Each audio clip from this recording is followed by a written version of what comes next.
चंद्रशेखर आजाद पहुंच चुके हैं और इसी को लेकर दोस्त यहाँ पर चंद्रशेखर आजाद अभी अभी पहुंचे हैं। आप देखिए वो दूर से अभिवादन करते हुए आ रहे हैं, चलकर आ रहे हैं।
हम करते हैं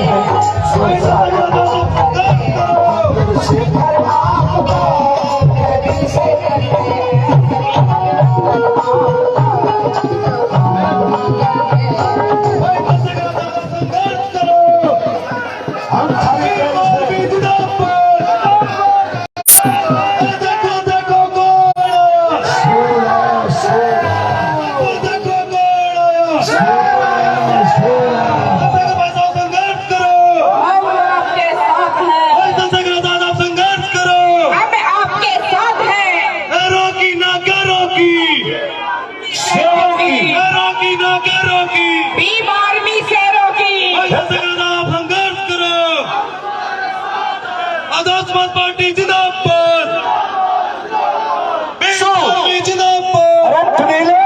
ये मुन्ने भी दे भाई। संघर्ष करो। सुस्वागत हम करते हैं भाई, सुस्वागत हम करते हैं चंद्रशेखर आपका, दिल से करते हैं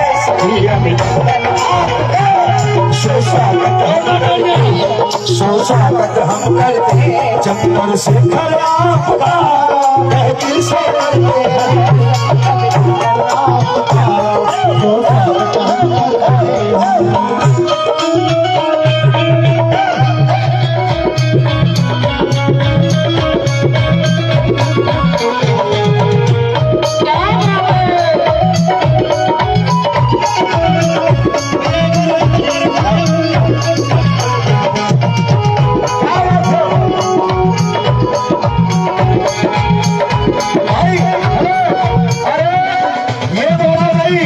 राजस्थान के लोगों दोनों हाथ उठाओ। भाई को देख के कौन कौन खुश हुआ?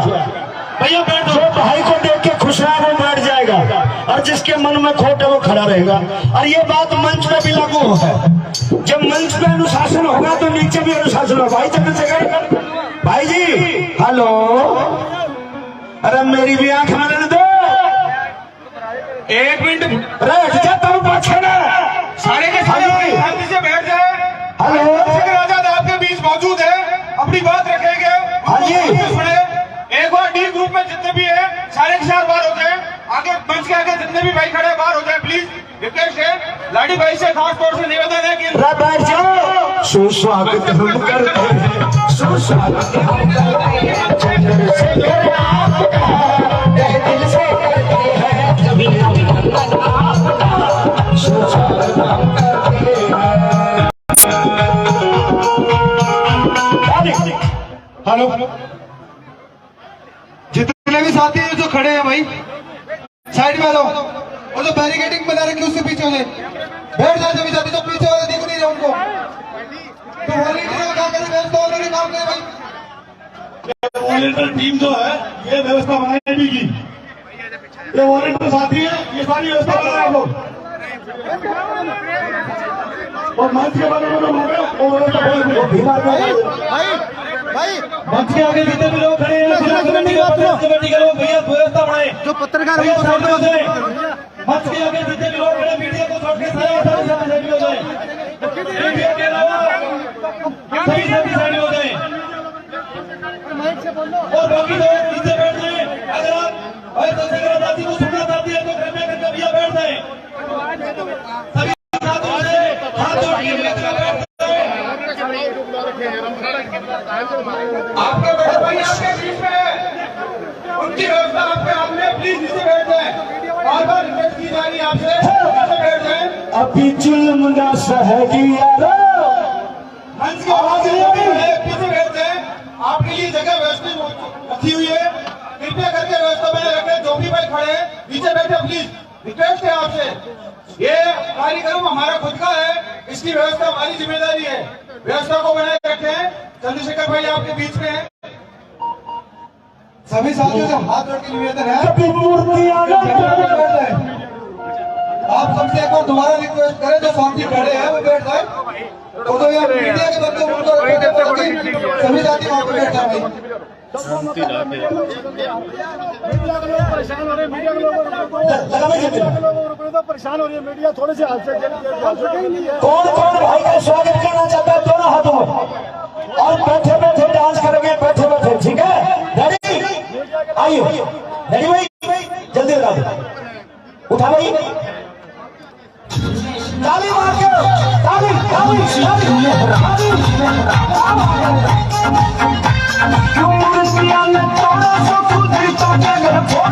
आतंक मचाया से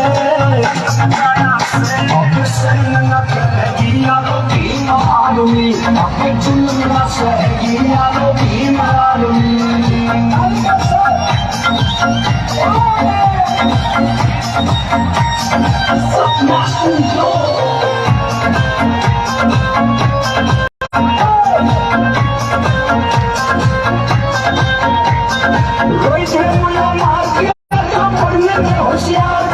चंद्रशेखर गया जेल में छोड़ायो चमार का, चंद्रशेखर गया जेल में छोड़ायो चमार का। मारो सो क्यों ज्यादा जुल्म गुजारे, सोई कमीशन चलाया से अब सहन न करेगी यारो भीम आदमी, अब जुल्म न सहेगी यारो भीम आदमी।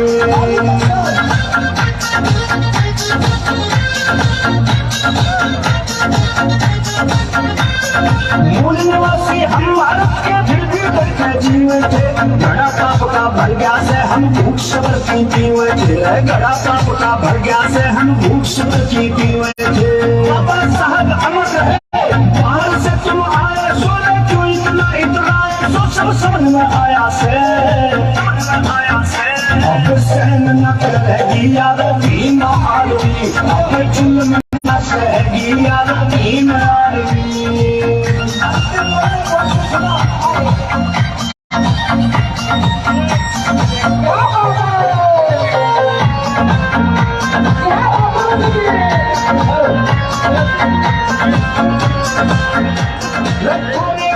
याद करा दे फिर पीछे पछताओगे, सारा भोजन खड़ा हुआ तो तोहे भी ना पाओगे, सारा भोजन खड़ा हुआ तो तोहे भी ना पाओगे। भैया बैठ जाओ सभी साथी, सभी से निवेदन है कृपया करके बैठ जाए, कि अगर आप बैठ जाओगे तो वहाँ बैठ जाओ। मंजित मेहरा का फरमान, अब मैं मत खो अपना सम्मान, और सही टाइम आया। भैया इनको साइड में कर दो, ताकि आज से हमारे मुख्य मेहमान युवा दिलों की धड़कन बहुजन समाज के योद्धा बड़े भाई साहब एडवोकेट चंद्रशेखर आजाद जी आज जो कार्यक्रम है शहीदी दिवस का, तो शहीदों की श्रद्धांजलि देने के लिए पीछे आ जाओ, आ जाओ, आ जाओ, मीडिया के लोग आ जाओ भाई, पीछे आ जाओ, मीडिया के लोग और हमारे दो आज के कार्यक्रम में थोड़ा इधर आ जाए। भाई जो सच्चा मिशनरी है वो बैठ जाए, हेलो शहीदों की प्रतिमा पर पुष्पांजलि अर्पित करने का काम करें। थोड़ा सा विनती है मीडिया के लोग इधर आ जाए, इस साइड में आ जाए, एक साइड में पीछे दिखता रहे। आदरणीय राजेंद्र जी निपाण, आपसे मेरा निवेदन है आप आए और बड़ी बात रखें। राजेंद्र जी निपाण मीडिया की साइड, एक साइड। और वक्ताओं से निवेदन है मात्र 2 मिनट में अपनी बात रखें। वो जो साथी इधर उधर है सब सामने आ जाओ पहले तो। और मैं हमारे बीच में आजाद समाज पार्टी के राष्ट्रीय जी भाई एडवोकेट चंद्रशेखर आजाद जी से मैं निवेदन करूंगा कि वे आज महापुरुषों को पुष्पांजलि अर्पित करके उन्हें श्रद्धांजलि प्रकट करें। शहीद आजम भगत सिंह, राजगुरु और सुखदेव, और जो वक्ता जिनके नाम बोले गए वो बच पाए। भाई सारे लोग बताओ, सारे लोग दिखाओ, सारे लोग बताओ। वक्ताओं की गली में रफीक अली खान जी आप आए और अपनी बात रखें। रफीक अली खान जी। अरे सारे लोग मत जाओ भाई, देखे मन में भी कई दिन हो गए दोहरे जाए, मैं भी नहीं जानता देख ले। रफीक अली खान जी आप आए और अपनी बात रखें। अब जुल्म न सहेगी यारो। रफीक फतेह अली खान से निवेदन है कि वो मंच पर आए और अपना संबोधन दें। रफीक फतेह अली खान साहब।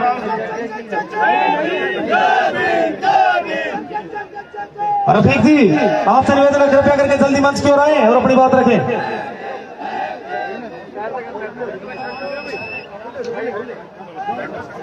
इनके बाद में आदरणीय राजेंद्र जी निपाण साहब आप। रफीक अली खान जी आप अपनी बात रखें।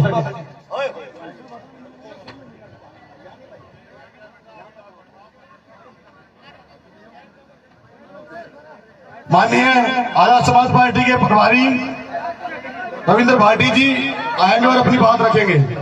रविंद्र भाटी जी। जो नीचे नहीं बैठ जाएगा, जो नीचे नहीं बैठेगा उसकी लुगाई भाजेगी।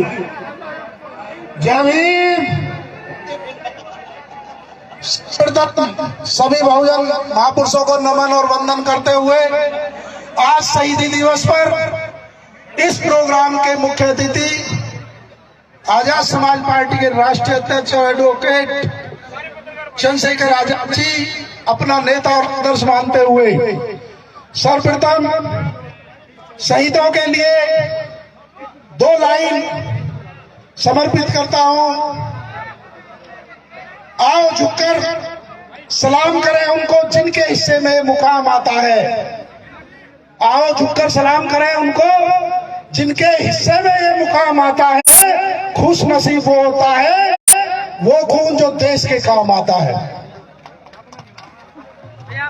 दम निकले इस देश की खातिर अपना ये अरमान है। एक बार इस राह में मरना 100 जन्मों के समान है।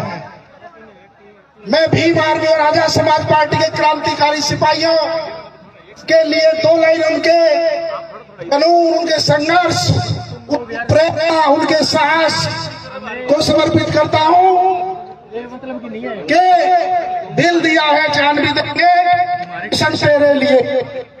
पूरे देश में बहुजन समाज नायक एडवोकेट चंद्रशेखर आजाद जी को काम करो आप। 2 लाइन उनकी खिदमत में समर्पित करता हूं कि अपने लिए जिए तो क्या जिए, तुए दिल जी जमाने के लिए। एडवोकेट चंद्रशेखर आजाद जी पूरे बहुजन समाज के लिए व्यवस्था परिवर्तन की लड़ाई लड़ रहे हैं। आर्थिक, सामाजिक और राजनीतिक रूप से पिछड़े हुए बहुजन समाज को शासक बनाने का प्रयास कर रहे हैं। व्यवस्था परिवर्तन, आर्थिक विषमता, रोजगार, जातिवाद, ऊंच नीच, छुआछूत, सारी बुराइयों से लड़ने का प्रयास कर रहे हैं और अपने बहुजन समाज को हुक्मरान बनाने का प्रयास कर रहे हैं। साथियों, ना MP है, ना MLA है, ना CM है, ना PM है, ना उनकी सरकार है, लेकिन फिर भी उनका रुतबा किसी सरकार से कम नहीं है। देश में जहां भी जाते हैं जुल्म जाति जहां होती है, अन्याय जहां होता है, एडवोकेट चंद्रशेखर आजाद और उनके सिपाहियों के जाने की वजह से न्याय तुरंत मिल जाता है। क्योंकि प्रोग्राम काफी लेट हो गया है, मैं अपना सारा समय अपने नेता एडवोकेट चंद्रशेखर आजाद जी को समर्पित करता हूं और 2 लाइन शहीद विजय सिंह पथिक जी की कहकर अपनी बात समाप्त करता हूं कि यश वैभव सुख की परवाह नहीं, चाहे नहीं जीवन रहे या न रहे, बस इच्छा है जग में स्वेच्छाचार दमन ना रहे। जय भीम, जय भारत, जय संविधान। जय भीम।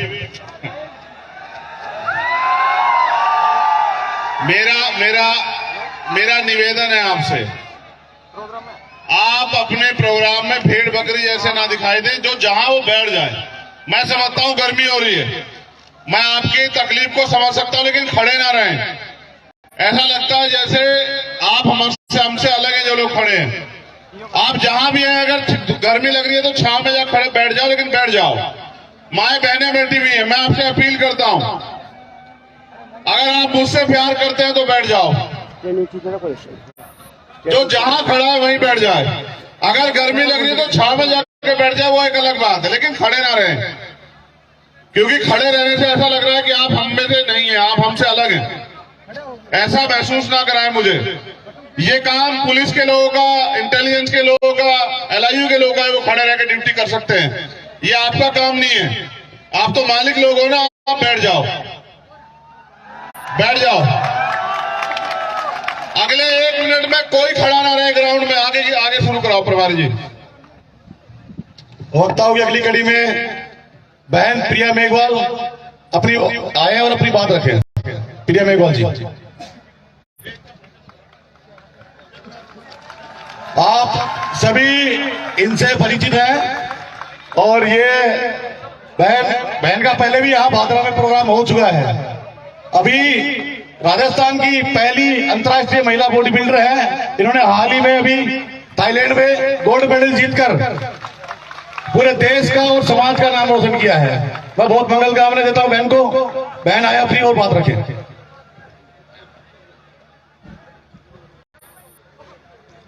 मंच पे उपस्थित चंद्रशेखर भाई साहब और जितने भी अतिथिगण हैं उनको मेरा नमस्ते। सामने जो भाई बहन बैठे हैं उनको भी मेरा सादर प्रणाम। और आज मैं एक बात बोलने वाली हूँ आपसे। बॉडी बिल्डिंग में मैं पिछले 8 साल से थी और मेरे को पहचान दिलाने वाले ये भाई साहब हैं। सोशल मीडिया पे आपने देखा ही होगा कि भाई साहब ने सबसे पहले मुझे मेडल पहनाया था। आप लोगों से पहचान हुई है मेरी, वरना प्रिया को कोई नहीं जानता। तो तहे दिल से भाई साहब का धन्यवाद करती हूँ कि उन्होंने मुझे मेरे समाज से मिलाया। सच बात यह है कि मुझे इतना बड़ा समाज है और ये सब कुछ नहीं पता था। तो हमेशा सदैव भाई साहब की इस चीज की आभारी रहूंगी। और भाई साहब पधारे हैं और मैं जयपुर से आई हूँ, सिर्फ भाई साहब के लिए आई हूँ। और इससे बड़ी बात क्या होगी। और आप लोग मुझे पहचानते हैं तो सिर्फ इन्हीं वजह से पहचानते हैं। कोई भी काम बड़ा छोटा नहीं होता। मैं इन्हीं के लिए बोल रही हूँ। मैं भी आप ही लोगों की तरह थी, बिल्कुल। आप तो आज मुंह खुले बैठे हो, मैं तो घूंघट में बैठती थी। बहुत छोटी उम्र में शादी हो गई थी, बहुत कम पढ़ी हूँ, 5 क्लास तक पढ़ी हूँ। बॉडी बिल्डिंग में आना कोई ड्रीम नहीं था मेरा, सपना नहीं था। पापी पेट के लिए आना पड़ा। और आज जहां खुद को देखती हूँ तो समझती हूँ कि ज्यादा नहीं, 2% योगदान तो मैंने अपने समाज के लिए दिया। तो मैं ज्यादा समय नहीं लूंगी, मैं यही कहूंगी कि भाई साहब आपका तहे दिल से बहुत बहुत धन्यवाद। आप यहाँ पधारे और हमारे समाज को ऊंचाइयों तक ले जाने के लिए बहुत बहुत धन्यवाद। धन्यवाद बहन जी। आगे मैं निवेदन करूंगा वक्ताओं की कड़ी में आजाद समाज पार्टी राजस्थान प्रदेश प्रभारी माननीय सतपाल जी चौधरी, प्रदेश अध्यक्ष माननीय राम लखन जी मीणा, आप आए और अपनी बात रखें। जय भीम, जय भीम। आप सब जानते हैं आज हमारे बीच भादरा की जो भावना है उसको पूरा करने के लिए हमारे राष्ट्रीय अध्यक्ष माननीय चंद्रशेखर आजाद जी हमारे बीच में हैं।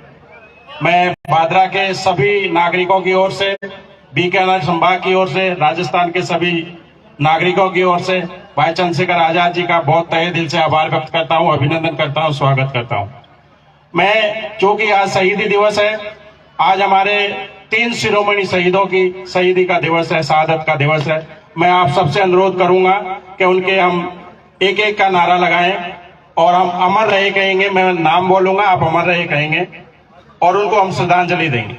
भगत सिंह जी अमर रहे, भगत सिंह जी, भगत सिंह जी, राजगुरु जी, राजगुरु जी, सुखदेव जी, सुखदेव जी।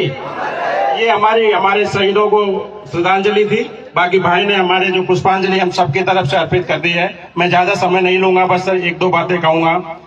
देखिए, आज आपके सामने चुनौती है और वो चुनौती को आप इस तरह से समझ सकते हैं। जब बीजेपी की सरकार थी 2004 में, उससे पहले मान्यवर कांशीराम जी से देश के प्रधानमंत्री ने कहा था कि मैं आपको राष्ट्रपति बनाना चाहता हूं। तो मान्यवर कांशीराम जी ने कहा था मुझे राष्ट्रपति क्यों बनाना चाहते, मुझे तो प्रधानमंत्री बनना है या मेरे समाज को प्रधानमंत्री बनना है। राष्ट्रपति बनके मैं क्या करूंगा। तो आप हम सबकी जिम्मेदारी है, हमारा एक ही नेता है, एक ही आवाज है, भाई चंद्रशेखर आजाद।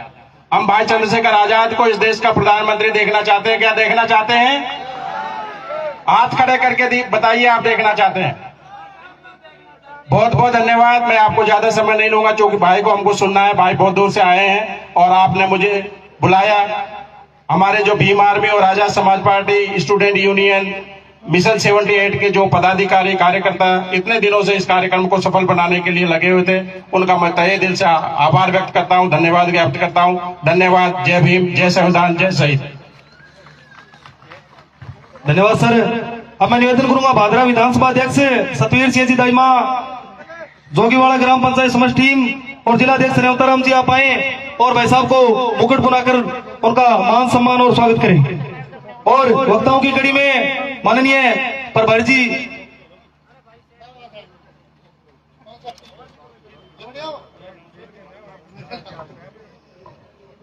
अरे कहो भैया जिला अध्यक्ष जी आ जाओ। जय भीम। आगे बोलो थोड़ा सा। बहुजन समाज में जन्मे सभी संतों, गुरुओं और महापुरुषों को नमन करता हूं और भीम आर्मी के चीफ और आजाद समाज पार्टी के राष्ट्रीय अध्यक्ष, इस देश के करोड़ों शोषितों वंचितों की आवाज और जिनके नाम लेने मात्र से इस देश के करोड़ों नौजवानों के रोंगटे खड़े हो जाते हैं, ऐसे भाई चंद्रशेखर आजाद जी के सेहत की सलामती की दुआ करता हूं कि उनकी सेहत सलामत रहे, उनमें ऊर्जा रहे और वो इस देश के करोड़ों दलितों, शोषितों, पिछड़ों की आवाज को बुलंद करते रहे और हमारे मिशन मूवमेंट को मुकाम तक पहुंचाए। साथियों, आज सामाजिक न्याय का सम्मेलन का ये दूसरा भाग यह भादरा में है और ये सामाजिक न्याय का मतलब हम लोगों को समझना पड़ेगा। आज के दिन ये सामाजिक न्याय की जो लड़ाई है, ये हमें विरासत में मिली है। हमारे बुजुर्गों की लड़ाई है, हमारे महापुरुषों की लड़ाई है। अभी भाई का सम्मान कर रहे हैं हमारे यहाँ की आजाद समाज पार्टी की जिले की टीम, भीम आर्मी और आजाद समाज पार्टी की हमारे राष्ट्रीय अध्यक्ष जी को चांदी का मुकुट भेंट करके और उनका सम्मान कर रहे हैं।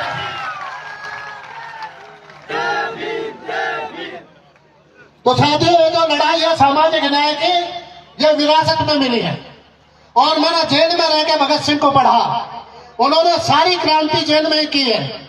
हमारे कुछ यूनियनिस्ट मिशन के साथी जो हमारे जाट समाज से हैं, वो कहते हैं कि भगत सिंह आर्य समाजी थे, लेकिन हम कहना चाहते हैं कि भगत सिंह ने 21-22 साल की उम्र में जितना परिवर्तन अपने भीतर किया, अपने विचारों में, अपने व्यक्तित्व में, इतना धरती पे किसी दूसरे महापुरुष ने नहीं किया। और सच ये है, जब हम भगत सिंह को पढ़ते हैं और अपने महापुरुषों को पढ़ते हैं, चाहे बाबा साहब को पढ़ा या मान्यवर कांशीराम साहब को, या आजादी के आंदोलन में अहम भूमिका जो जिन्होंने निभाई माता दीन वाल्मीकि को पढ़े, तो इस देश में कभी भी आजादी का आंदोलन हुआ ही नहीं। लड़ाई आजादी की थी नहीं, लड़ाई थी सामाजिक न्याय की, लड़ाई थी छुआछूत के खिलाफ, लड़ाई थी भेदभाव के खिलाफ, लड़ाई थी गैर बराबरी के खिलाफ। और इसलिए कलकत्ता की बैरकपुर छावनी से लड़ाई शुरू हुई माता दीन वाल्मीकि के नेतृत्व में। और वो जब छावनी में पानी पीने गए तो वो मंगल पांडे मिला, उन्होंने मंगल पांडे से पानी मांगा। मंगल पांडे ने कहा कि मैं अछूतों को पानी नहीं पिलाऊंगा।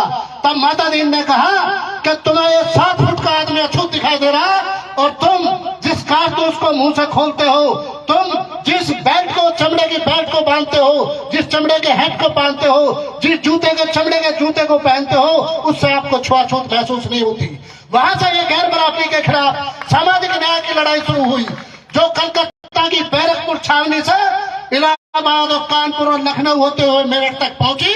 और मेरठ में इस लड़ाई को धन सिंह कोतवाल और बाबा श्यामल तोमर ने इस देश में जो टैक्स लगा, जो भारतीय जनता पार्टी टैक्स है, इस देश के किसानों का, मजदूरों का खून चूसने का काम कर रही है, उस टैक्स और लगान के खिलाफ मेरठ में अछूतों के खिलाफ, छुआछूत के खिलाफ और टैक्स के खिलाफ ये लड़ाई शुरू हुई।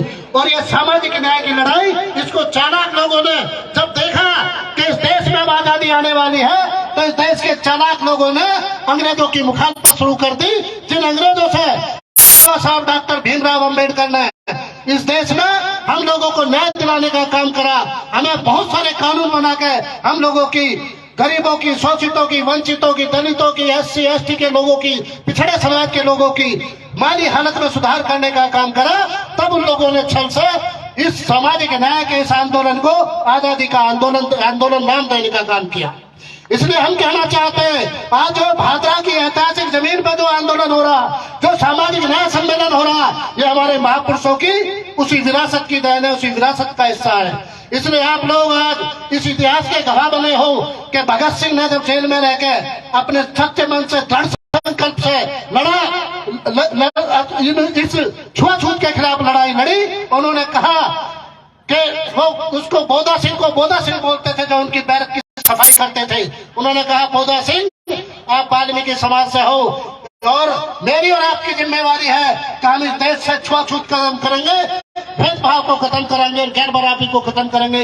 इसलिए आप, या तो मेरी बेटे ने मुझे पाला, उसने मुझे जब मैं पैदा हुआ बोलना भी नहीं जानता था, कपड़े पहनने नहीं जानता था, चलना भी नहीं जानता था, या तो मेरी बेटे ने मुझे जीवन देने का काम किया है, या जब हमने रूस की क्रांति से और तमाम क्रांतियों से सबक लेके इस देश से छुआछूत और भेदभाव को खत्म करने की लड़ाई लड़ रहा हूँ, तो ऐसे में या फिर आप बोधा सिंह मेरे साथी हो, इसलिए आप खाना बनाओ और दोनों भाई बैठ के खाना खाएंगे और जेल की इसी बैरिक से इतिहास लिखने का काम करेंगे कि मानव एक समान है, भेदभाव और छुआछूत और धरती पर हम बर्दाश्त नहीं करेंगे।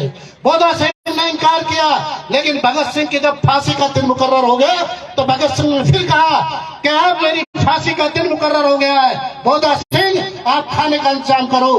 तब खाना बनाया, बोधा सिंह ने खाना बनाया और भगत सिंह के मुंह में जैसे टुकड़ा दिया तोड़ के, दोनों की आंखों से झरझर आंसू टपक रहे थे। और भगत सिंह और बोधा सिंह ने कहा कि हमने देश में इंकलाब ला दिया है, हमने गैर बराबरी और भेदभाव के खिलाफ इस जेल से इतिहास लिखने का काम कर दिया। तो ऐसा सबक हमें अपने शहीदों से लेना है, जिन्होंने, पेरियार साहब ने उनके बारे में लिखा अपने तमिल के साप्ताहिक में कि ऐसा नास्तिक आदमी धरती पे मैंने दूसरा नहीं देखा है, जिसने ये कहा, अंग्रेज अफसर ने कहा कि भगत सिंह अब आपका मौत का समय नजदीक आ गया है, आप उसका ऊपर वाले का स्मरण करो, आप अपने इष्ट देव को याद करो। तो भगत सिंह ने कहा कि भगत सिंह कमजोर हो जाएगा, यदि वो मौत से डर के किसी का सहारा लेगा तो भगत सिंह कमजोर हो जाएगा। इसलिए पेरियार साहब ने लिखा कि नास्तिक ये इस भारत की तस्वीर बदलने वाला है और ये अपनी मौत को तमाशा बना के इस देश में क्रांति लाने वाला नौजवान है। इसलिए आज के दिन हम लोगों को प्रेरणा लेनी है कि हमारे बीच में एक रहनुमा उन विचारों को आत्मसात करके इस धरती पर उतारने वाला आजाद समाज पार्टी का राष्ट्रीय अध्यक्ष भीम आर्मी के चीफ भाई चंद्रशेखर आजाद हमारे बीच में है, जो सामाजिक न्याय की लड़ाई को लेकर देश में जद्दोजहद कर रहे हैं। तो हम सब लोगों की जिम्मेवारी है कि हम लोग इस लड़ाई में उनका साथ दें, इसको मुकाम तक पहुंचाने का काम करें, हुकूमत में हिस्सेदारी करें और अपने महापुरुषों के गैर बराबरी और भेदभाव और छुआछूत के खिलाफ जो आंदोलन हुआ सामाजिक न्याय का, उस न्याय के आंदोलन को मुकाम तक पहुंचाने का काम करें। यही मुझे कहना था। बहुत बहुत धन्यवाद। जय भीम, जय भारत, जय मंडल। धन्यवाद प्रभारी जी। आगे मैं निवेदन करूंगा भाग्य आश्रम भादरा संस्थान भाई साहब को सम्मानित करेंगे। भाग्य आश्रम भादरा संस्थान एडवोकेट अजीत कुलहरी, अध्यक्ष राष्ट्रीय लोकदल, ये भी सम्मान प्रतीक के रूप में भाई साहब को सम्मानित करेंगे। भारतीय किसान यूनियन भादरा, ये तीनों टीमें आए और सम्मान प्रतीक देकर बड़े भाई साहब चंद्रशेखर जी आजाद को यहाँ सम्मानित करें। भाग्य आश्रम संस्थान भादरा और भारतीय किसान यूनियन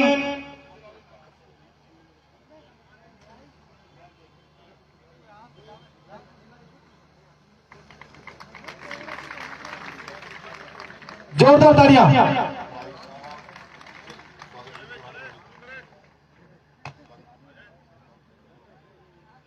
मंजीत जी मेरा आपसे निवेदन है एक स्वागत गीत। मंजीत जी मेरा मात्र चंद ही मिनट में मंजीत जी मेरा स्वागत गीत।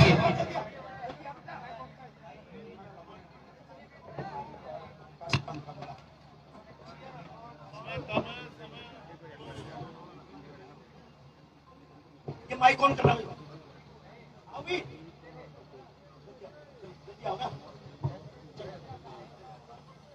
आओ भाई जल्दी जल्दी आओ बोल निकाल चारों बच्चे चले।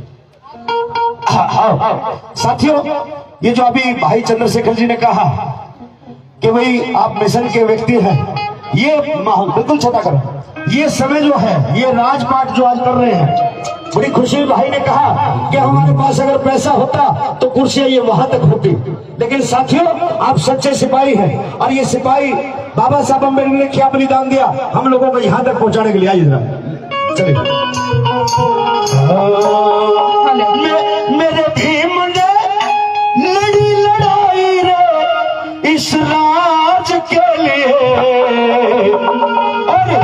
और चारों बच्चे चले गए समाज के लिए, और चारों बच्चे चले गए समाज के लिए, और चारों बच्चे चले गए समाज के लिए। मेरे भीम ने लड़ी लड़ाई रे इस राज के लिए, और चारों बच्चे चले गए समाज के लिए, और चारों बच्चे चले गए समाज के लिए।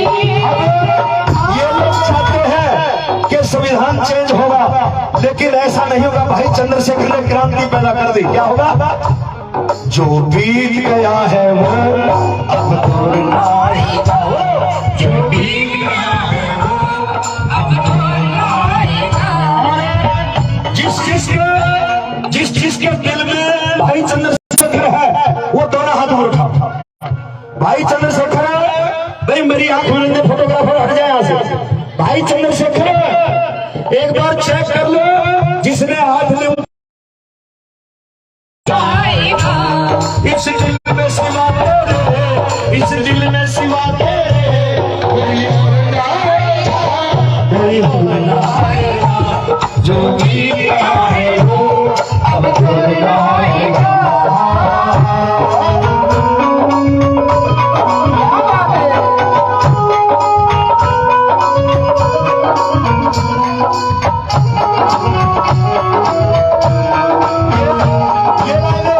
ये लाइनें मैंने बहनों के लिए लिखी। आज मेरी बहन प्रिया मंच पर बैठी नहीं, हालात कैसे थे?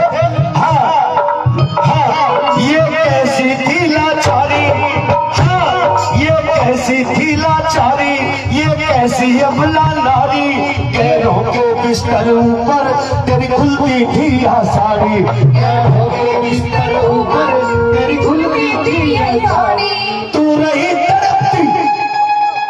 बहुत बहुत धन्यवाद साथियों, क्योंकि मेरा भी रात्रि का प्रोग्राम हरियाणा कुरुक्षेत्र है, मुझे भी निकलना है और भाई के भी बहुत सारे प्रोग्राम होते हैं, उन्हें भी निकलना होगा। मैं सारा समय उनको देता हूं और ताली बजा करके आप उनका स्वागत करें, जोरदार ताली बजा।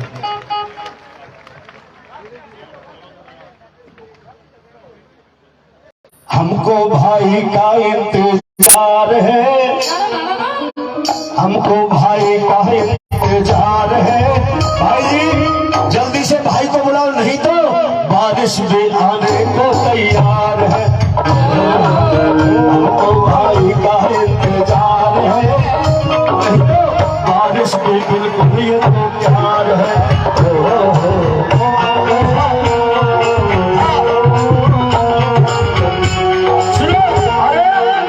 नेता तो और भी बहुत है ना भाई चंद्रशेखर, नेता तो और भी है। आपसे प्यार क्यों करते हैं? क्या? क्योंकि भाई चंद्रशेखर से हमको प्यार है, क्योंकि क्योंकि क्योंकि चंद्रशेखर बड़ा दिलदार है, चंद्रशेखर से हमको प्यार है, छोरा बड़ा यो दिलदार है, चंद्रशेखर से हमको प्यार है, छोरा बड़ा ही दिलदार है। इनकी मूछें बड़ी लाजवाब है, मूछें बड़ी लाजवाब है, मूछें इनकी मूछें बड़ी लाजवाब है, मूछें बड़ी लाजवाब है। ये मनवादियों का करता ये हिसाब है, चंद्रशेखर से हमको प्यार है, ये बड़ा दिलदार है। बहुत बहुत धन्यवाद भाई, ताली तो बजा दो कम से कम।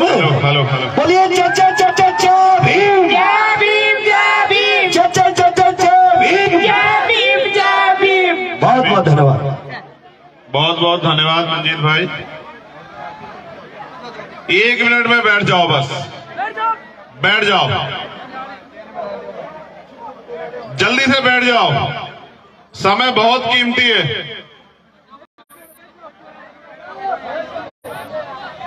अच्छे दिन का तो पता नहीं, लेकिन तुम्हारा अच्छा समय आने वाला है, मेरा वादा। बैठ जाओ बस। बहुत बहुत धन्यवाद। भादरा की ये ऐतिहासिक धरती, यहां उपस्थित नौजवान साथी, मेरे हम उम्र, मेरे दोस्त भाई, हमारी माता बहनें, सम्मानित बुजुर्ग, भीम आर्मी आजाद समाज पार्टी के तमाम लीडर, कार्यकर्ता, नेता हमारे, उन सबका बहुत बहुत धन्यवाद। इस मंच पर और भी जिम्मेदार उपस्थित हैं, उनका भी बहुत बहुत धन्यवाद। मुझे आपसे बहुत जरूरी बात कहनी, क्योंकि बहुत कम समय मिलता है आपके बीच में आने का, जिम्मेदारी ज्यादा है, समय कम है। मेरा आग्रह है कि आप मेरी बात पे गौर करें।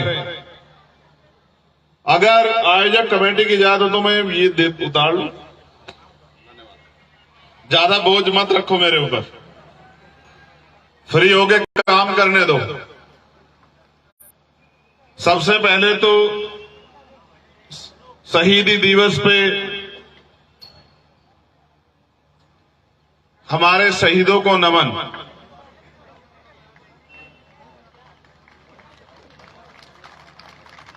मैं नमन करता हूं उन शहीदों को जिन्होंने हंसते हंसते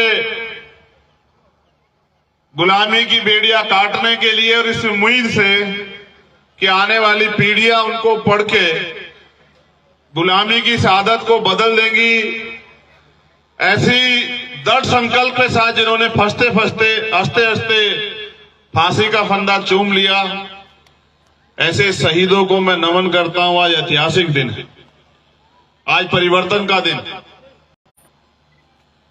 मैं उन पे भी बात करूंगा।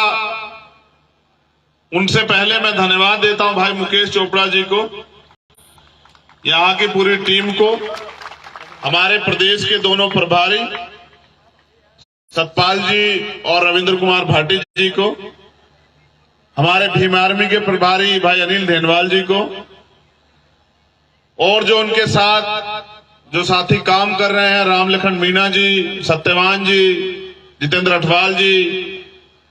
लिस्ट के तौर पे एक बहुत बड़ी मेरे पास लिस्ट है। जो स्वागत में थी बहनें सुमन मेघवाल जी, कविता जी, मंजू बोध जी, ममता जी, कमलेश जी, सोनिया जी, संजना जी, रेणु जी, संजू जी, एकता जी, पूजा जी, और यहां से जो और साथी हमारे उपस्थित हैं जिन्होंने इस प्रोग्राम को सफल बनाने के लिए मेहनत की, मैं उनका भी धन्यवाद करता हूं।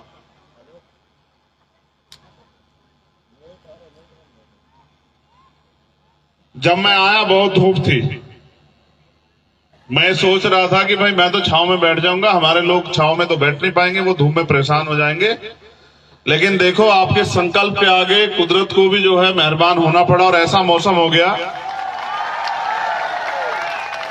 ये आपकी देखो पहले 2-3 दिन बारिश हो रही थी, तब हमारे लोग इस बात से डर रहे थे ऐसा ना हो कि बारिश हो जाए। फिर धूप आई तो हमारे लोग इस बात से डरने लगे कि धूप होगी छाव कहां मिलेगी। तो तभी तो मैंने कहा कि आपका अच्छा समय आने वाला।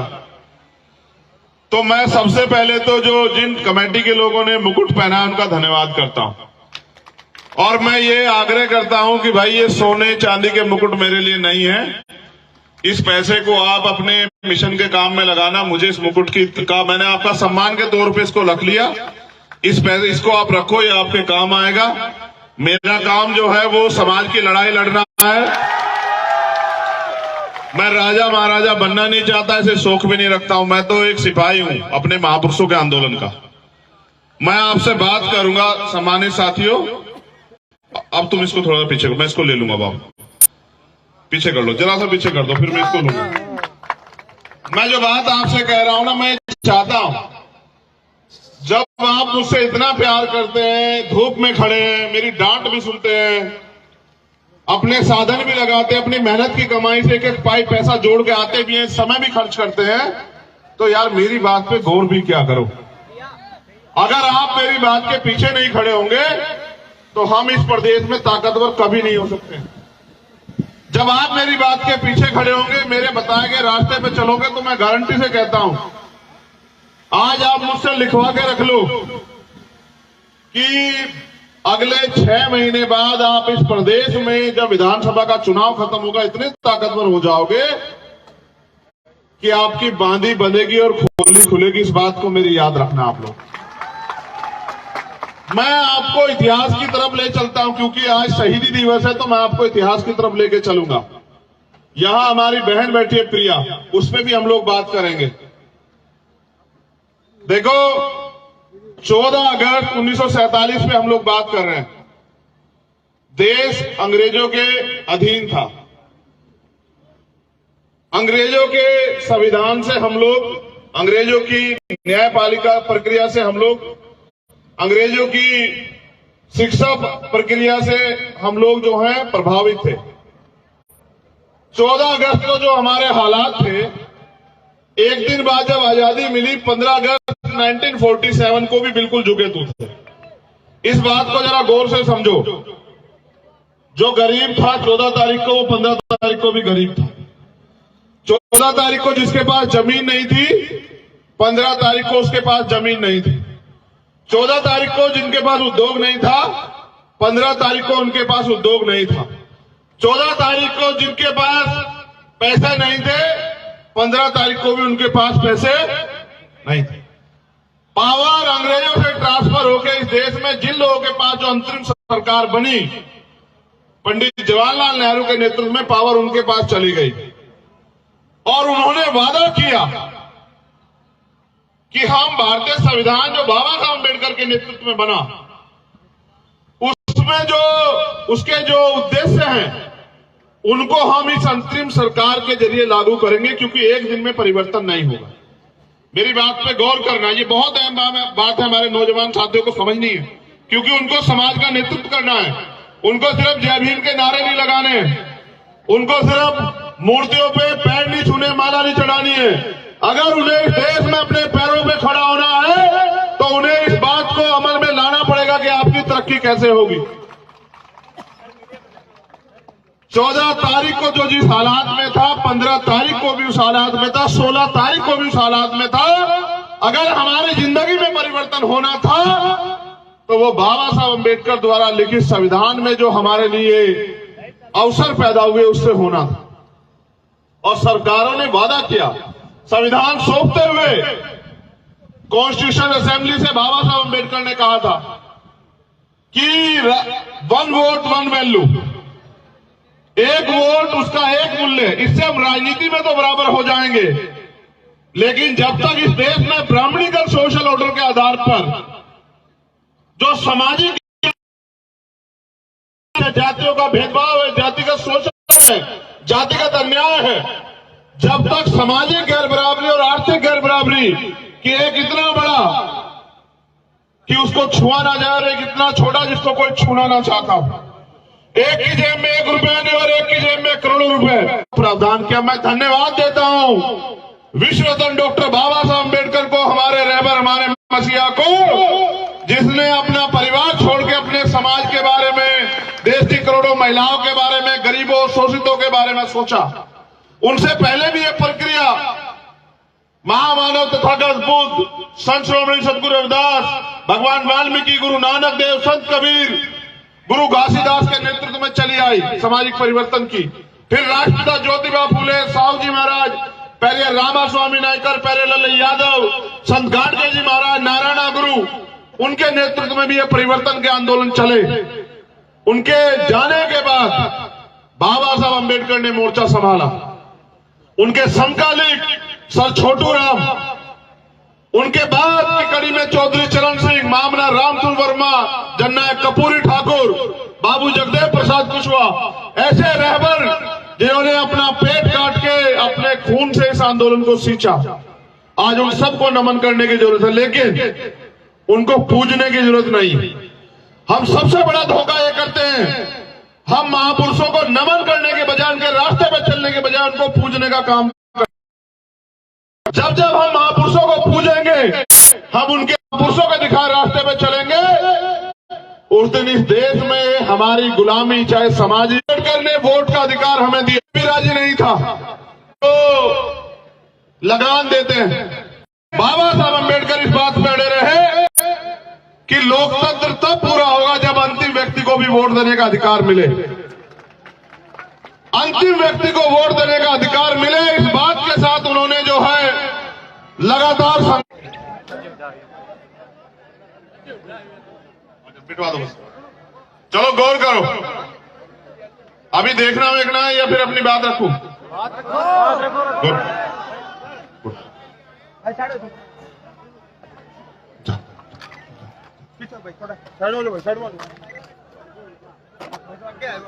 वोट का अधिकार दिलाने के साथ बाबा साहब अम्बेडकर ने कहा कि आज मैंने रानी का पेट चीर दिया, आज के बाद राजा जो है वो बैलेट बॉक्स से तैयार होगा, आपकी वोट से तैयार होगा। और इस बात को हमारे रहबरों ने, महापुरुषों ने समझा। मान्यवर काशीराम साहब गांव गांव गली गली गए और 4200 किलोमीटर की यात्रा करके अपने समाज को वोट की शक्ति समझाने का काम किया। अगर समाज समझदार होता तो जिस दिन बाबा साहब अम्बेडकर ने वोट का अधिकार दिया था, उसी दिन वो राजा बन जाता, उसी दिन वो राज सत्ता पे काबिज हो जाता। लेकिन क्योंकि समाज समझदार नहीं है, इसलिए इतने रहबरों को अपना घर बार, अपना परिवार, अपना सुख चैन छोड़ के समाज को जगाने के लिए निकलना पड़ा। आज भी हालात वही हैं। हमने अपनी वोट के ताकत को नहीं समझा, अपनी वोट की वैल्यू को नहीं समझा। हमारी वोट पे दूसरे लोग राज कर रहे हैं। उन्होंने नारा दिया कि वोट हमारा, राज तुम्हारा, नहीं चलेगा, नहीं चलेगा। आज भी वोट इस देश के कमजोर शोषित वर्ग के पास है, लेकिन राज किनका है? जिन लोगों के पास साथ हम हजारों साल से पीड़ित थे, उन्हीं का राज भी आज इस व्यवस्था पे है। मैं आपको भादरा में बताने के लिए आया कि अगर करो मरो की स्थिति पैदा हो चुकी है देश के अंदर। मैं याद करता हूं शहीद आजम भगत सिंह को, राजगुरु जी को, सुखदेव जी को, उनकी शहादत को। उन्होंने आखिरी याचिका में कहा था कि युद्ध जारी है और युद्ध तब तक जारी रहेगा जब तक कुछ चंद ताकतवर लोग भारतीय समाज और श्रमिकों यानी कि मजदूरों की जो आर्थिक स्थिति पे उस पे एकाधिकार बना के रखेंगे, तब तक ये युद्ध जारी रहेगा। आज भी किसानों को उनकी फसल के दाम नहीं मिलते, आज भी मजदूरों को उनकी न्यूनतम वेतन नहीं मिलता। अभी अभी किसानों के लिए एक और प्राणाघात हुआ, प्राकृतिक मारू ओला पड़ गया। मैंने खुद देखा कि हमारे यहाँ वैश्य का किसान रो रहा है। सरकार मुआवजे की बात करेगी, मुआवजे के नाम पे किसी को 10 रुपए पकड़ाएगी, किसी को 20 रुपए पकड़ाएगी, किसी को 50 रुपए पकड़ाएगी, यानी कि उनकी मेहनत से मजाक करेगी। यही हो रहा है इस व्यवस्था में। जो पहले आजादी से पहले की व्यवस्था थी, आज भी वही झुकी तो दिखाई देती है। किसान मजबूरी में सुसाइड कर रहा है, नौजवान बेरोजगारी के कारण जो है सुसाइड कर रहे हैं। और अगर मैं राजस्थान की बात करूं, यहां की सरकार तो इतनी निकम्मी है कि कोई पेपर ऐसा नहीं कराते जो लीक ना हो। सारे पेपर लीक होते हैं। जब आप पेपर लीक करा के अपने चहितों की जेब में रखवा दोगे तो बताओ न्याय कैसे होगा, गरीब के बेटे कैसे आगे बढ़ेंगे, बताओ मुख्यमंत्री जी मुझे। जब आप सीएचए की भर्ती वाले बच्चों को जब वो आंदोलन करने जाते हैं उनको लाठियों से पीटने का काम करते हो, उनको जेल में बंद करने का काम करते हो, तो फिर न्याय कैसे होगा। जब आप करते हो बात, ये प्रिया मेघवाल बेटी है, इसका दोष ये है कि ये मेघवाल समाज में जन्मी है। जब हमने इसकी बात करी तब सबकी आंख खुली, मुख्यमंत्री को मजबूर होकर बुलाना पड़ा, कहा कि एक पता नहीं कोई चीज उसका एम्बेसडर बना रहे, वो भी बंद कर दी। एक सिंगल पैसे की मदद नहीं करी। बताओ खिलाड़ी कैसे आगे बढ़ेंगे। मुख्यमंत्री जवाब दे कि अगर इसका दोष यह है कि ये मेघवाल समाज की बेटी है तो मुख्यमंत्री जी याद रखना कि तुम्हारे भरोसे नहीं है। हमारा समाज इतना बड़ा है कि यहां इस राजस्थान में अपनी हैसियत बनाएगा और ऐसी ऐसी हजारों बेटियों को सम्मान दिलाने का, उनको शक्तिशाली बनाने का काम करेगा। हम निकम्मों के भरोसे नहीं है। मैं जब आया मैंने देखा हमारे साथी मोटरसाइकिल पे आए।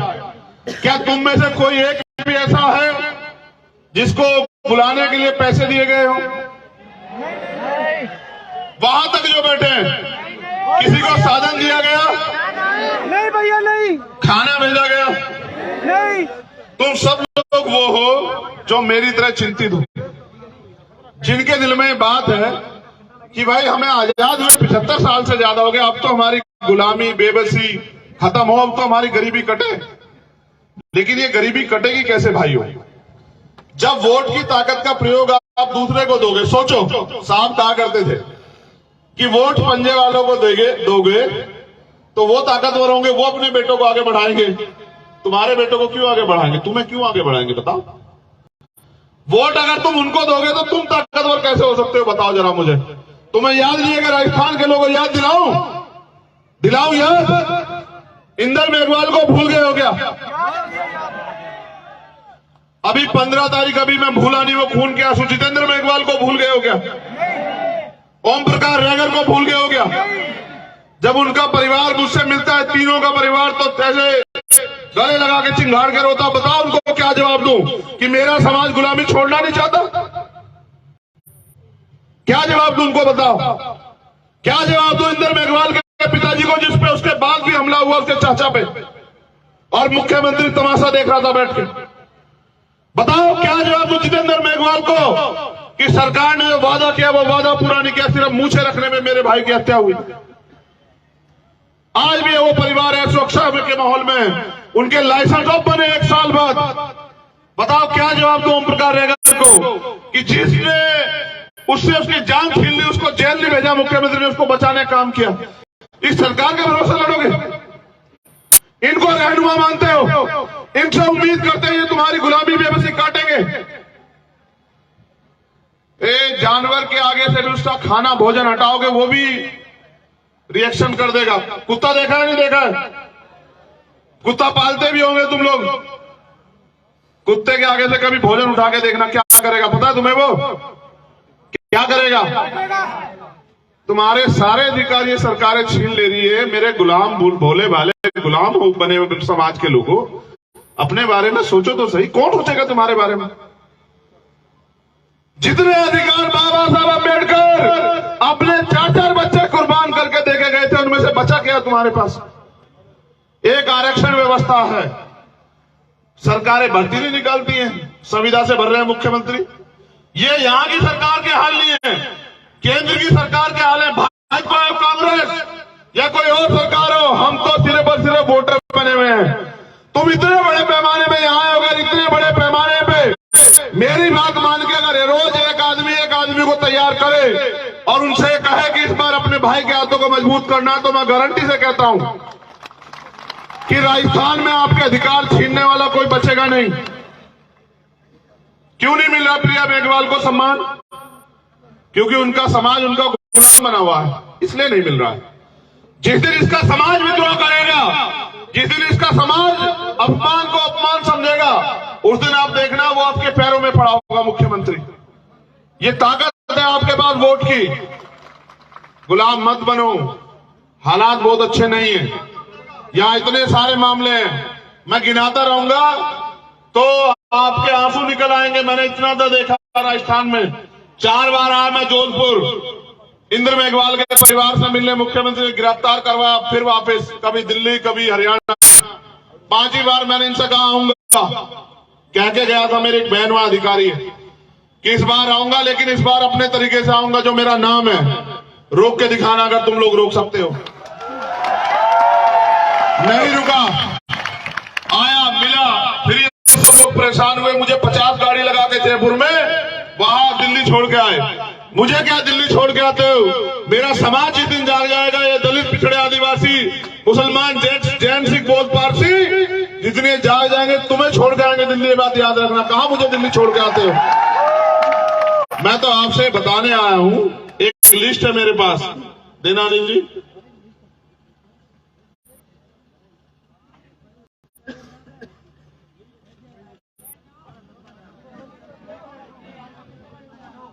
ये यहां के एक मामलों की लिस्ट है मेरे पास, हमारे साथियों ने दिए बना के।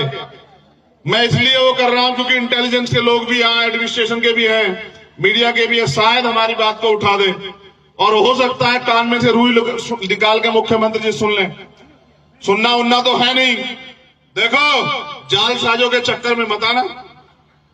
अब सिलेंडर भी देंगे, अब राशन भी देंगे, 4.5 साल नहीं दिखे, अब चुनाव आ रहा है, सब देंगे। अब आपके पैर भी धोएंगे, आपके पैर भी पकड़ेंगे, आपके जूतों के फीते भी बांधेंगे,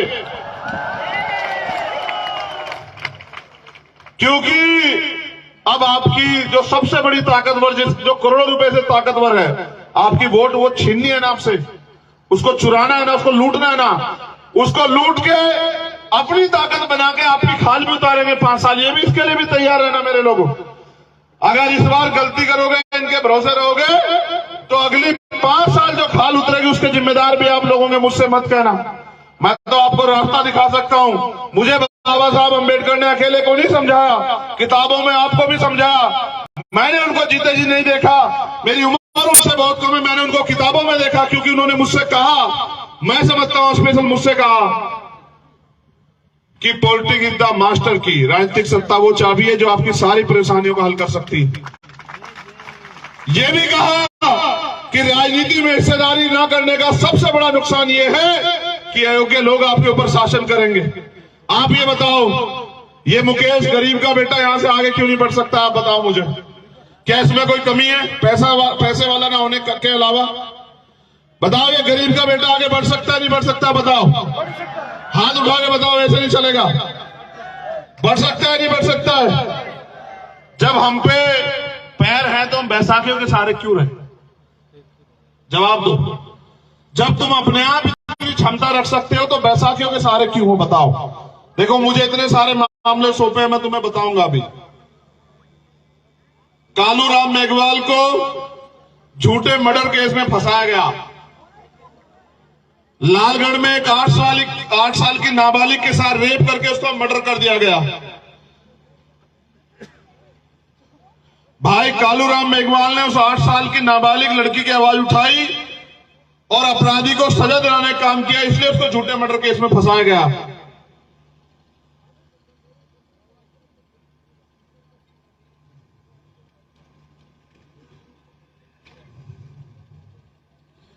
किसानों की कुछ समस्याएं गौर करना, मीडिया के साथी भी यहाँ हैं।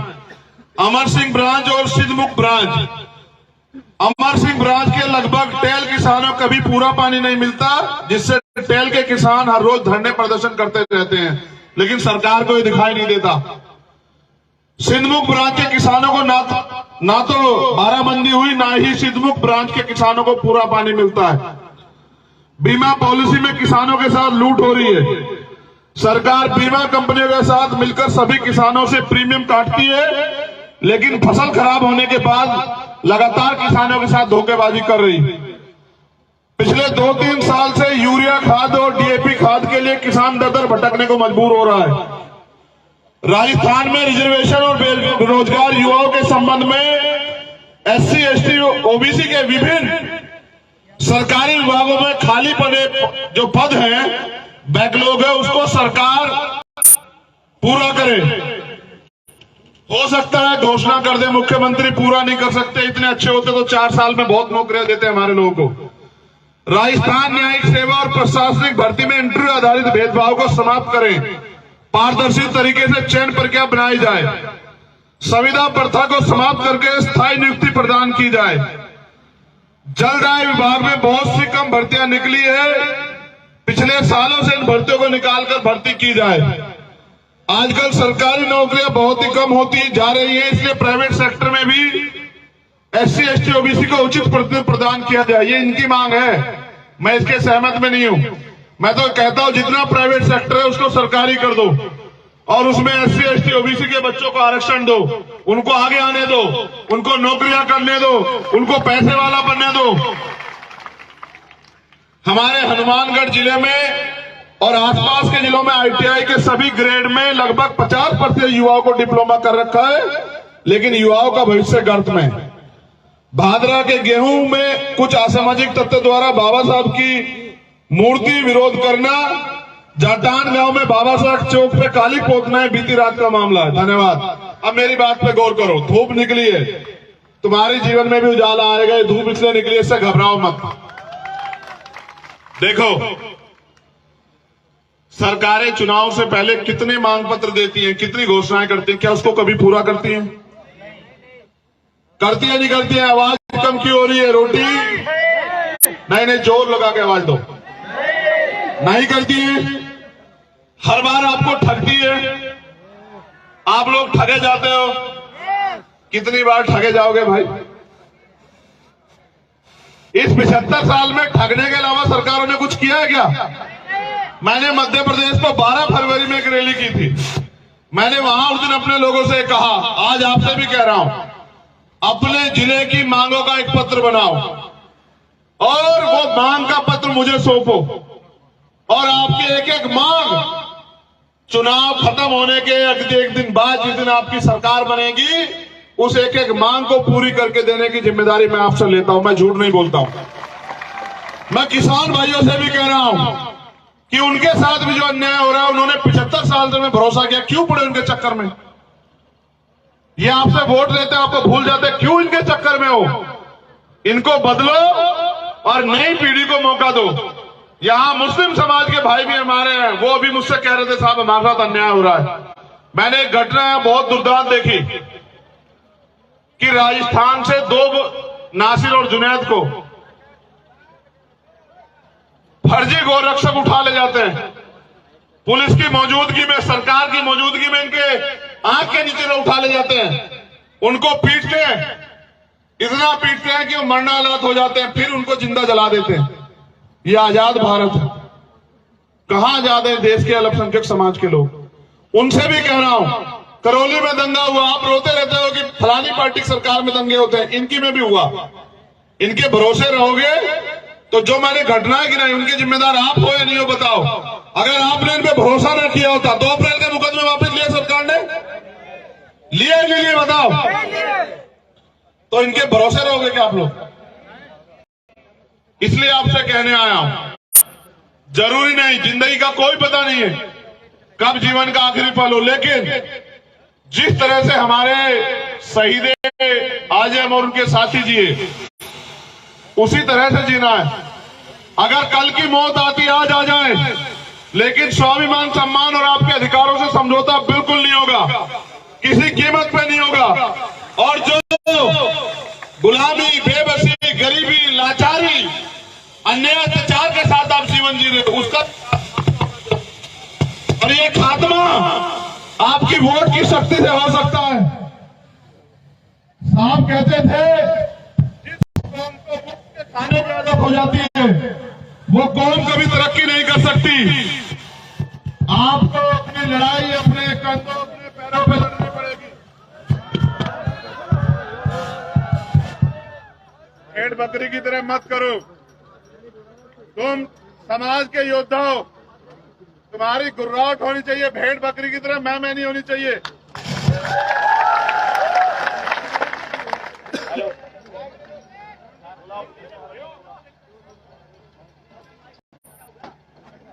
मेरी आवाज कहां तक आ रही है बताओ? सुनो,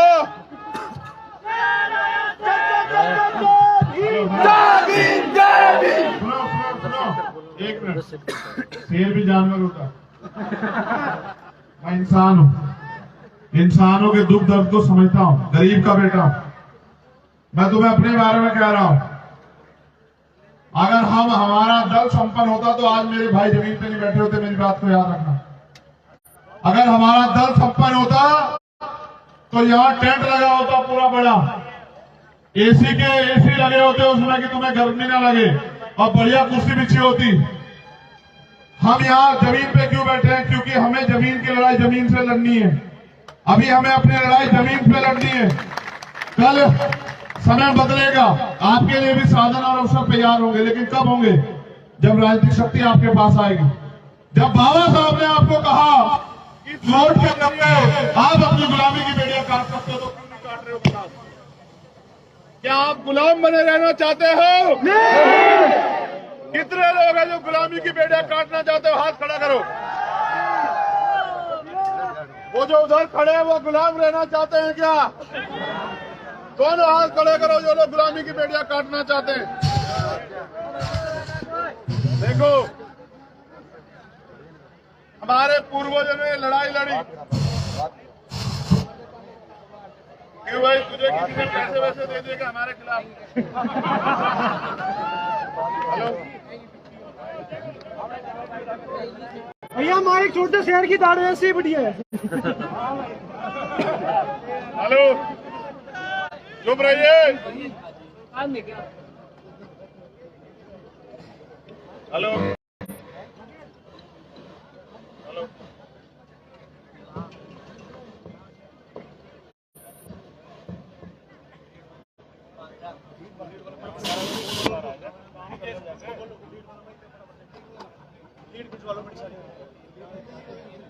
हेलो,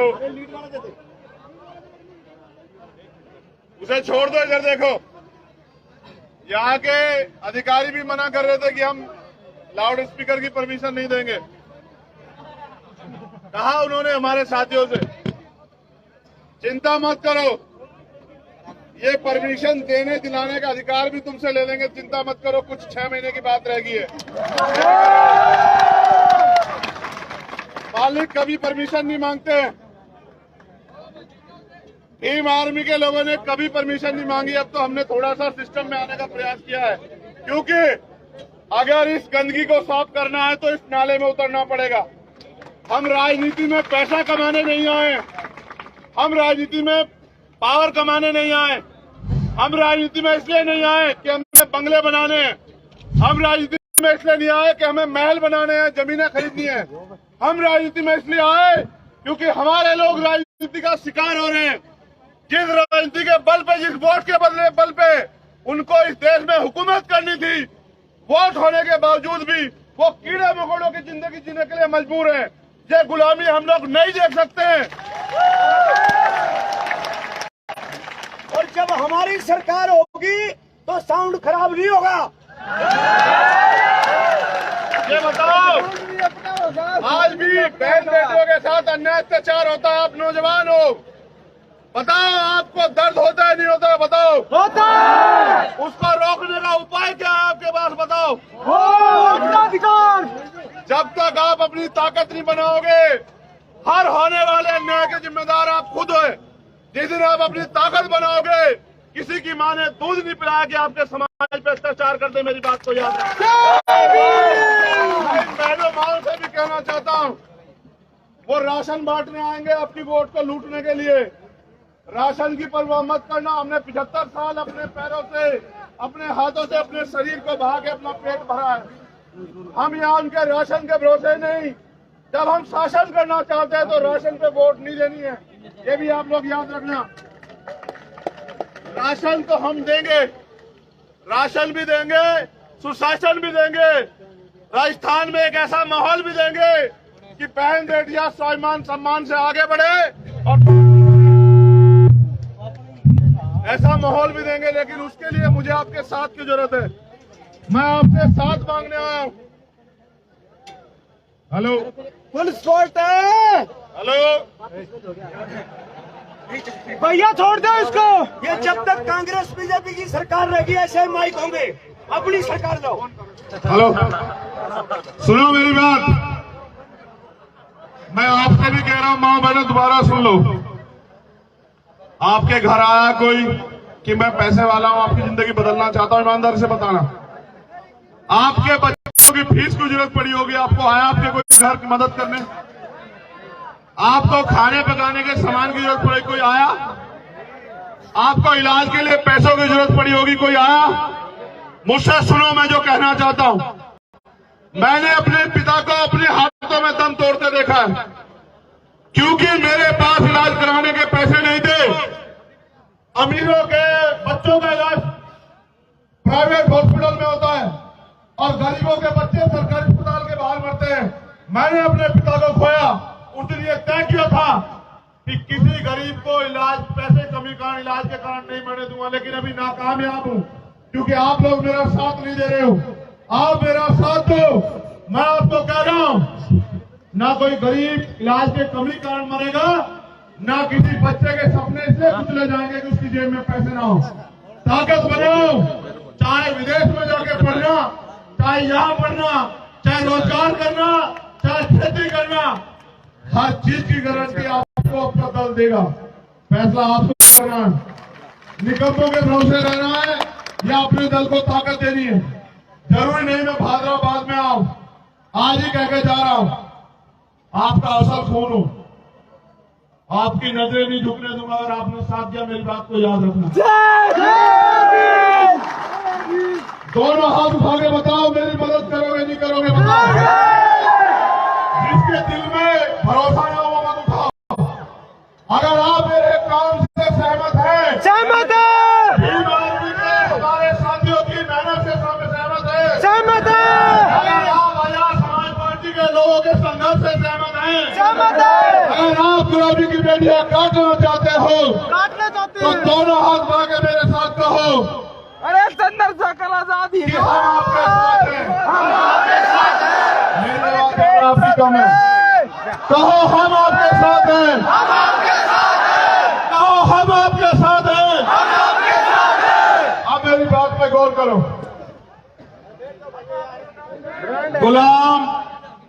गुलाम होते हैं, हमारे महापुरुष संविधान में हमें अधिकार दे गए। और एक बात उन्होंने कही थी, बाबा साहब अम्बेडकर ने, मेरे मरने के बाद मुझे मराबा मत समझना, जब तक संविधान जिंदा है मैं जिंदा हूं। हमें संविधान की रक्षा करनी है। ये वर्तमान की जो केंद्र की सरकार है भारतीय जनता पार्टी की, ये संविधान को खत्म करना चाहती है, लेकिन यहाँ जो सरकार है कांग्रेस की, उनकी हैसियत नहीं संविधान को बचाने की। संविधान को बचाने के लिए भी मुझे आपकी जरूरत है, इसलिए आपको अपनी ताकत बनानी है। दूसरी बात, संविधान को लागू कराना, तब अधिकार मिलेंगे। हमें संविधान की रक्षा भी करनी है, उसको लागू भी कराना है, और अपने लिए हक अधिकार भी इकट्ठा करने हैं, और इस देश में स्वाभिमान सम्मान के साथ जीना। मैं धन्यवाद देता हूं उन सब साथियों का जिन्होंने आयोजन किया, पूरी आयोजक कमेटी का। जितना मैं इनका सम्मान करता हूं, इतना आपका भी करता हूं, जो लोग पूरी धूप में मेरे लिए बैठे हैं। मेरे खून के कतरे की जरूरत भी आपको पड़े, आखिरी कतरे की भी, तो आपके लिए निछावर, कभी पीछे मुड़ के नहीं देखने दूंगा। लेकिन पूरे देश में लड़ाई चल रही है। हम एक दिन जयपुर भी जाएंगे, जैसे भोपाल गए थे। मैं आपको न्योता भेजूंगा और बुलाऊंगा, आप आना, ये बताने के लिए सरकार को कि अब हम सोए हुए नहीं, अब हम गुमराह नहीं है, अब हम अपने पैरों पर खड़ा होना चाहते हैं। मैं यहाँ एडमिनिस्ट्रेशन के लोग हैं, उनसे भी कह रहा हूं, पुलिस के लोग, आपकी ड्यूटी है कि अन्याय अत्याचार ना हो, अगर हो जाए तो न्याय मिले। अगर आप सरकार के इशारे पे मेरे निर्दोष लोगों को बंद करोगे तो याद रखना, सरकार बदलेगी, नौकरी आपको यही करनी है, इसी प्रदेश में। हम इतिहास हमने तब भी नहीं भूला जब हम इस देश में अधिकारों के विहीन थे, और आज भी नहीं भूल रहे, तो आपको भी नहीं भूलेंगे। आप संवैधानिक दायरे में काम करो। आप भी किसान का मेरे को बैठे आपका सम्मान करेंगे, लेकिन अगर सरकार के इशारे पे हमारे कार्यकर्ताओं को परेशान करोगे तो याद रखना, जिस दिन हमें अवसर मिलेगा सबसे पहले आपका विशेष ख्याल रखा जाएगा। इस बात को याद रखना, क्योंकि जो संविधान आपको संरक्षण का अधिकार देता है, सुरक्षा का अधिकार देता है, वही संविधान सत्ता में आने के बाद हमें अधिकार देता है कि जो कर्मचारी अपने पद का दुरुपयोग करे उस पे मुकदमा लिखवा के उसको जेल भेजा जाए, उसकी संपत्ति जब्त कर ली जाए, सरकारी उसमें ले जाया जाए सारे काम को। चिंता मत करो, मैंने बहुत लोगों का हिसाब बना के रखा है यहां, बहुत लोगों का। वो अधिकारी भी इस बात को जानते हैं कि ये छोड़ने वालों में से नहीं, इसलिए वो भी पूरे प्रयास में लगे हुए हैं कि ये इतना ताकतवर ना हो। उनके और मेरे बीच में सबसे बड़ी कड़ी आप हमारा साथ देके ताकत देना और आगे बढ़ने के लिए हिम्मत देना और फिर इस लड़ाई को आगे बढ़ते देखना। बहुत बहुत धन्यवाद। जय भीम, जय भारत, जय मंगल, जय संविधान, जय जोहर। आप सभी के लिए मंगल कामनाएं। और क्योंकि आज शहीदी दिवस है, उनको भी याद करते हैं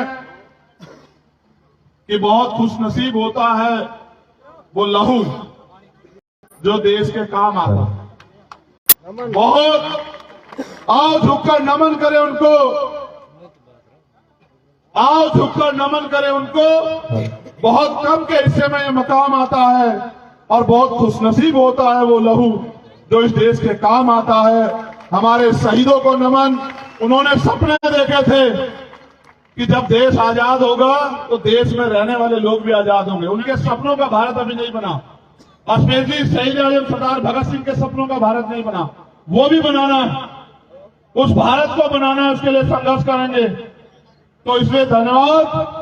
सरफरोशी की तमन्ना अब हमारे दिल में है, देखना है जोर कितना बाजुए कातिल में है, और वक्त आने दे बता देंगे तुझे है आसमां, हम अभी से क्या बताएं क्या हमारे दिल में। बहुत बहुत धन्यवाद।